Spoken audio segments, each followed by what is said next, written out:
Hello students, आप सभी का स्वागत है ताप्ती स्टडी क्लासेस चैनल पे। तो आज के इस वीडियो में हम क्लास 12th इंग्लिश के हाफ ईयरली के अकॉर्डिंग बहुत इंपॉर्टेंट फॉर्मल और इनफॉर्मल लेटर्स को देखने वाले। कौन कौन से फॉर्मल और इनफॉर्मल लेटर्स है जो आपको कल आ सकते हैं पेपर में, उन सभी में कुछ इंपॉर्टेंट है वो देख लेते हैं। ठीक है, तो सबसे पहले वीडियो को लाइक जरूर करें, दोस्तों के साथ शेयर करना बिल्कुल भी ना भूलें वीडियो को, और चैनल पे नए हो तो चैनल को सब्सक्राइब जरूर कर दें, क्योंकि यहाँ पर क्लास 12th इंग्लिश का सारा स्टडी मटेरियल आपको प्रोवाइड है। ठीक है, तो यहाँ पर आपको सबसे पहले डिस्क्रिप्शन बॉक्स में चेक कीजिए, बहुत सारे इंपॉर्टेंट लिंक आपको मिलेंगी। सबसे पहले इंपॉर्टेंट क्वेश्चन आंसर की लिंक आपको मिल जाएगी, जो कि विस्तासो फ्लेमिंगो के भी है। इसके अलावा आपको यहाँ पर इंपॉर्टेंट के साथ साथ में जो है एडवर्टाइजमेंट मैंने इंपॉर्टेंट बताए थे, उसमें आपको लॉस्ट फाइंड जो फाउंड है वो भी बताए थे। सारे एडवर्टाइजमेंट इंपॉर्टेंट मिल जाएंगे। ठीक है, नोटिस पोस्टर जो इसके साथ में अलग से मैंने एक वीडियो प्रोवाइड करा था, उसमें तीनों आपको इंपॉर्टेंट मिल जाएंगे। नोटिस हो गया, पोस्टर हो गया, और यहाँ पर एडवर्टाइजमेंट। ठीक है, इंपॉर्टेंट जो उसमें थे वो सारे कुछ मैंने आपको बताए थे। कैसे क्वेश्चन बनेंगे वो भी पूरा फॉर्मेट मैंने आपको क्लियर करा हुआ। तो 12th इंग्लिश का सारा कुछ पोर्शन कंप्लीट हो चुका है, लेकिन थोड़ा सा बचा हुआ है, तो वो है फॉर्मल इनफॉर्मल लेटर्स। ठीक है, तो हम यहाँ पर डिस्कस करने वाले कौन कौन से फॉर्मल इनफॉर्मल लेटर्स आपको इंपॉर्टेंट हो। ठीक है, आप चाहे तो केवल इतने ही लेटर पढ़ के जाए, आपको बहुत सारा इंपॉर्टेंट इसमें लेटर पहले से सिलेक्ट किए हुए हैं। ठीक है, और एक चीज़ सबसे इंपॉर्टेंट जो इसमें है वो है मोस्ट इंपॉर्टेंट, आपको नोटिस करना है कि पेपर जो है हाफ ईयरली का वो न्यू ब्लूप्रिंट के अकॉर्डिंग ही आ रहा है। ठीक है, न्यू ब्लूप्रिंट पे बन रहा है। जैसे बहुत सारे स्टूडेंट्स थे, उनको मैंने पहले भी बताया था न्यू ब्लूप्रिंट को ही पढ़ के जाइए, उसके अनुसार ही पढ़ना आपको, और मैंने पहले भी न्यू ब्लूप्रिंट के अनुसार ही आपको प्रोवाइड करे थे। तो यदि जो स्टूडेंट्स न्यू ब्लूप्रिंट को फॉलो करेगा ना, उसके नंबर पूरे अच्छे आएंगे, है ना। तो न्यू ब्लूप्रिंट में देख लेते हैं हम फटाफट से फॉर्मल लेटर किस प्रकार से आएंगे। तो ये 12th इंग्लिश का न्यू ब्लूप्रिंट है आपके अकॉर्डिंग, यहाँ पर मैंने आपको बताया था पहले भी। तो राइटिंग स्किल्स एक वीडियो प्रोवाइड है, जरूर देख लीजिएगा, उसमें नोटिस पोस्टर्स एडवर्टाइजमेंट है। ठीक है, अब यहाँ पर हम डिस्कस करेंगे फॉर्मल और इनफॉर्मल लेटर्स के अलावा इंपॉर्टेंट आर्टिकल यदि आप करना चाहते हैं तो डिस्क्रिप्शन बॉक्स में लिंक है, वो भी देख लेंगे। और यहाँ पर हम कुछ इंपॉर्टेंट आर्टिकल रिपोर्ट जो आपको बन सकती है वो भी देखेंगे। इसके बाद नेक्स्ट वीडियो में आपको पूरी ग्रामर मिल जाएंगे, तो ऐसे आपका पूरा इंग्लिश कंप्लीट हो जाएगा। तो पूरा 12 नंबर का बनता है राइटिंग स्किल्स। तो चलिए सबसे पहले शुरुआत करते हैं। यहाँ पर हम फॉर्मल इनफॉर्मल जो लेटर राइटिंग हमेशा पूछी जाती है वो, चलिए इसमें सबसे पहले फॉर्मल लेटर में है, यानी यहाँ पर किस प्रकार से ऑफिशियल लेटर हम जिसको कहेंगे वो। ठीक है, तो यहाँ पर write a letter to Mrs Deepali stationery mart new market Ratlam asking them to send their rates and terms of supply of stationery item. ये स्टेशनरी आइटम है, उनको कुछ बुक्स वगैरह जैसे आपको कुछ मंगाना हो रतलाम न्यू मार्केट से या कुछ और सामान, उसके लिए आपको आइटम यहाँ पर सेंड करना है। ठीक है, ऐसा कुछ लेटर है। और यदि आप इसका सॉल्यूशन चाहते हो तो कमेंट कीजिए फटाफट से, आपको इसका सॉल्यूशन भी मिल जाएगा। ठीक है, इसके बाद आपको एक लेटर लिखना है कलेक्टर को, डिस्ट्रिक्ट कलेक्टर को। इसमें आपको फैसिलिटीज़ की कमी बताना है, आपको जो malfunctioning of the government hospital of your, आपके एरिया में जो गवर्नमेंट हॉस्पिटल है उसमें बहुत सारी कमियां हैं, वो आपको बताना है लेटर लिखकर। ठीक है, तीसरे लेटर में आपको बताना है write a letter to the collector of your district about the nuisance of loudspeakers in your area requesting him to impose a ban on the use of loudspeaker. ये very important है, ban of loudspeaker ऐसा करके question बनता है, तो ये भी formal letter के अंतर्गत आता है, बहुत बार आया गया है ना। और इसके अलावा कैरेक्टर सर्टिफिकेट है, तो ये भी इंपॉर्टेंट है।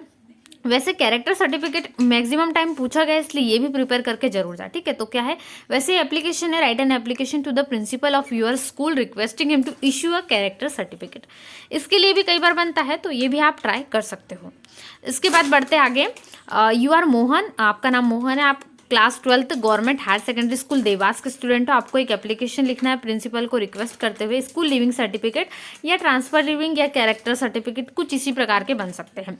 मतलब तीनों में से एक तो आ सकता है, तो ये तीनों में से कोई एक जरूर कोशिश कीजिए कि बन जाए।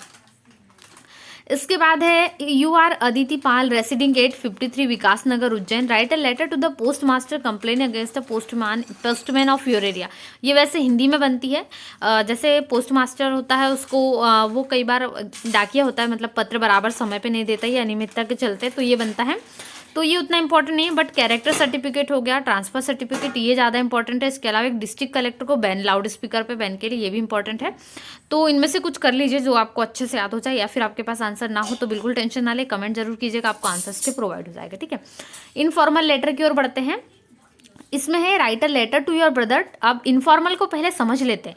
इनफॉर्मल मतलब हमारे करीबी रिश्तेदार हो गया, फ्रेंड हो गया, जिसको हम जान पहचानते, उनको लेटर लिखना यहाँ पर इनफॉर्मल के अंतर्गत आता है ना। जो रिलेटिव्स हमारे होते हैं उन रिलेटिव्स को हम लिखते हैं, तो उन रिलेटिव्स को जो हम लिखते हैं वो हमारे लिए इनफॉर्मल के अंतर्गत आएंगे। फॉर्मल मतलब ऑफिशियल, जैसे ऑफिशियल हम डिस्ट्रिक्ट कलेक्टर को लिखेंगे, डीएमओ को लिखेंगे, एसडीएम को लिखेंगे, या फिर अलग अलग हमारे प्रिंसिपल सर को लिखेंगे, हमारे मैम को लिखेंगे, टीचर को, तो ये उसमें आते हैं। तो आपको अपने ब्रदर को लिखना है, तो उसमें क्या बोलना है आपको, how you have spent your summer vacation, आपने अपना समर वेकेशन कैसे स्पेंड करा, कैसे बिताया, वो आपको उसमें बताना है। तो दूसरा बनता है, you are Bharat Singh residing at 192 Dwarka colony Bhind. ये देखिए जो पता दिया रहता है ना, ये भी इंपॉर्टेंट होता है, ये लेटर के अंतर्गत आता है। Write a letter to your friend Harish congratulating him on his brilliant success in higher secondary certificate examination. Very important है ये लेटर, क्यों? क्योंकि यहाँ पर आपको कॉन्ग्रेचुलेट करना है आपके फ्रेंड को, क्योंकि उसने हायर सेकेंडरी में बहुत बढ़िया अच्छा ब्रिलियंट प्रदर्शन किया है इसके कारण। ठीक है, आगे बढ़ते हैं। Write a letter to your friend advising him to study English, maths, general knowledge and reasoning for competitive exams. आपको अपने फ्रेंड को एडवाइजिंग देना है कि वो कैसे बाकी विषय जो अंग्रेजी, गणित और यहाँ पर जनरल नॉलेज है, उसको कैसे कॉम्पिटिटिव एग्जाम्स के लिए प्रिपेयर करे, वो बताना है आपके फ्रेंड को, थोड़ा सा एडवाइस करना है। इसके बाद अगला लेटर है, write a letter to your father requesting him to send you ₹1000 to purchase books, school books और हॉस्टल फी, है ना, स्कूल फी और हॉस्टल फी दोनों आपको देना है, आपको बुक भी देना है। कई बार ये ऐसा क्वेश्चन बनता है, केवल इसमें स्कूल फीस पूछे जाता है, या फिर कहीं आप बाहर जा रहे हो कोई कॉम्पिटिशन एग्जाम में या ड्राइंग कॉम्पिटिशन में लेने, तो आपको 1000 रुपये लग रहे हैं, आप अपने पिताजी से रिक्वेस्ट करके मंगाइए, ऐसा करके पूछा जाता है। इसमें भी एक इम्पॉर्टेंट है, वो है ब्रदर सिस्टर मैरिज में जाने के लिए आपको यहाँ पर फ्रेंड को इनवाइट करना है, या फिर आप जा रहे हो तो बताना है। तो ये लेटर वेरी इंपॉर्टेंट है, इसको छोड़ना नहीं है, इसको जरूर तैयार करना है ना। इसके अलावा है, write a letter to your father requesting him to permit you to attend the tour to Mandu. Mandu का टूर अटेंड करने के लिए यहाँ पर आपके फादर को आपको रिक्वेस्ट करना और परमिशन भी मांगना है। तो ये यहाँ आपको अब कर रहा है। ठीक है, इनमें सबसे ज़्यादा इंपॉर्टेंट देख लेते हैं जो जल्दी जल्दी में आपको तैयार करना है, वो ब्रदर सिस्टर मैरिज के लिए एक बहुत बार आ चुका है ये, और एक यहाँ पर आपको कॉन्ग्रेचुलेट करना है आपके फ्रेंड को, और यह उसकी ब्रिलियंट सक्सेस पे, ये दो तो बिल्कुल नहीं छोड़ना है, फिर चाहे आप कोई और छोड़ दीजिए। इसके अलावा समर वैकेशन, इसकी जगह पर कुछ और भी बन जाए टॉपिक तो भी। तो 3 लेटर इनफॉर्मल में गारंटेड है, इसमें बहुत सारे, और वार्षिक में बोर्ड एग्जाम में तो इन्हीं में से एक आएगा, है ना। आपको इसमें से एक तैयार करना है। एक हॉस्टल फीस वाला मैंने आपको बता दिया है, तो वेरी इंपॉर्टेंट लेटर्स में है जो कई बार पूछे जाते हैं, तो इसमें से आप जरूर प्रिपरेशन करें। इसके बाद हम कुछ इंपॉर्टेंट लेटर जो हमारे इनफॉर्मल फॉर्मल हो चुके हैं, अब हम राइटअप देखेंगे, क्योंकि हमारा राइटिंग सेक्शन पूरा कंप्लीट होना चाहिए। तो राइटअप में हम इंपॉर्टेंट क्या देखेंगे, कौन कौन से आते हैं। इसके अलावा यदि आपने जो मैंने डिस्क्रिप्शन में लिंक दी गई है राइटअप की, उसमें देख सकते हैं, वो आपके लिए हेल्पफुल हो सकता है। आंसर उसमें आपको मिल जाएगा NSS कैंप का, उसको देख लीजिए जिससे आपको हेल्प हो सके। तो कौन से आप देखिए कैसे बनते हैं, कई बार आपको कन्फ्यूजन हो जाता है। तो पहला क्वेश्चन है, with the help of the following words given below produce a write up on NSS camp. तो NSS कैंप के लिए आपको एक राइटअप तैयार करना है। इसके बाद हम देखेंगे किस प्रकार से कंपोजिशन, आपको जो आर्टिकल बनते हैं वो भी, उसके अथवा वैसे ऐसे आ जाता है तो उतनी टेंशन नहीं है। इसमें आपको क्या क्या इंक्लूड करना है, 100 वॉलंटियर्स को बताना है, प्लांटिंग ऑफ ट्रीज का आपने कार्यक्रम आयोजित किया NSS कैंप में, वो भी बताना है, क्लीनिंग ऑफ ड्रेन्स ये भी करना है, और एडल्ट लिटरेरी सेसी क्लासेस, ठीक है, ये भी इसमें आपको बताना है। वैसे 2016 में आ चुका है, तो NSS कैंप पे कई बार बनता है, लेकिन इनपुट्स दिए हुए रहते हैं पहले से। ठीक है, आपको कुछ फॉलोइंग इनपुट्स दिए, उसके आधार पर तैयार करना होता है। फिर दूसरी है, वैल्यू ऑफ गेम्स पे भी बनता है, जैसे इंपॉर्टेंस ऑफ गेम्स पे भी राइटअप तैयार करने आता है। तो इसमें क्या होता है, जो इनपुट दिए रहते हैं इसकी सहायता से आपको ऐसे तैयार करना होता है, एक राइटअप तैयार करना होता है, और उस राइटअप में इतनी चीज़ें आना ही चाहिए, मस्ट इंक्लूड होना चाहिए, इसके अलावा वो कंप्लीट नहीं होगा, है ना। तो necessary for life, removes monotony, make our body healthy, मतलब कैसे बनाता है गेम जो हमारी बॉडी को हेल्थी कैसे रखता है, लर्निंग गुड हैबिट, इससे अच्छी आदतें होती है, डेवलप क्वालिटी एंड ब्रदरहुड। ठीक है, तो यहाँ पर हम बहुत सारी अपनी जो चीज़ें हैं उसको कवर कर सकते हैं, स्पोर्ट्स के द्वारा हमारा शरीर फिट रहता है एकदम। ऐसा आपको एक राइटअप तैयार करना, ठीक है। अब रिपोर्ट कौन कौन सी बनती है, कुछ इंपॉर्टेंट रिपोर्ट्स है, जैसे you have witnessed an accident, right a report for a newspaper in 100 words. Newspaper में आपको एक रिपोर्ट तैयार करना है 100 वर्ड्स की, आप एक विटनेस हो एक्सीडेंट के। तो आपको कौन कौन से इनपुट यूज़ करना है, वेयर यानी कहाँ पर, व्हेन यानी कब हुआ, and how did the accident happen, और कैसे हुआ। ठीक है, people, vehicle involve, loss of life and property, the scene of accident, details of casualties, deaths, injured और हॉस्पिटल, कितने लोग हॉस्पिटल गए, कितने मरे, कितने डेथ हुए, कितने घायल हुए, या फिर कितने जो यहाँ पर हैं क्या क्या चीज़ें हुई, और कौन कौन से इसमें जो है वाहन इन्वॉल्व थे, किस किस से टक्कर हुई, ये सब कुछ आपको बिना इतने सारे चीज़ों के आप यहाँ पर नहीं कंप्लीट कर सकते।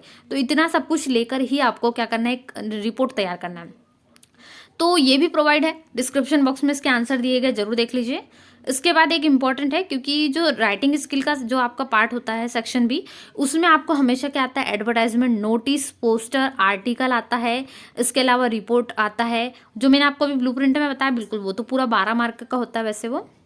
तो इसमें से आपको तैयार करना है, ठीक है। Write a report using the following input: company in our locality, disastrous effects of polythene, chokes the sewage system to make public aware of its harm, to make locality polythene free. आप ठीक है, you are Komal as a responsible citizen, you have organised campaign on say no to polythene bags. हाँ, say no to polythene bags पे आपको poster भी आ सकता है, और यहाँ पर आपको अपनी लोकेलिटी के लिए लिखना है, जैसे पॉलीथीन का क्या असर प्रभाव होता है पब्लिक में, वो बताना है, ये भी इंपॉर्टेंट है। इसके अलावा एक और है यहाँ पर आपको: last Monday you went to the hospital to see your friend who was admitted there, using the following input produce a small write up on a visit to a hospital.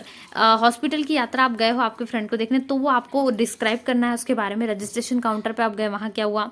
People in front of doctors room, doctor जो वहाँ पर doctor का कमरा था वहाँ पर कितने लोग थे, ऐसा करके। सर्जिकल वार्ड का बताना है। Nurses attending medical ward, patients lying on their beds, जो बेड्स पर थे पेशेंट्स, वो बताना है। तो ये सब कुछ वर्णन करके आपको एक अच्छा सा यहाँ पर रिपोर्ट तैयार करना है, ठीक है। तो ये कुछ रिपोर्ट के इंपॉर्टेंट थे।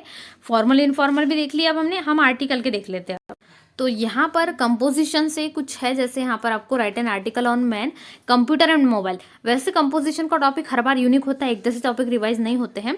ये जो पुराना टॉपिक है जो स्कूल मैगजीन के लिए यूज़ किया गया है, इनमें कुछ इनपुट्स है, लेकिन आपको आइडिया हो जाएगा कि ऐसे इनपुट से आप कैसे तैयार कर सकते हो।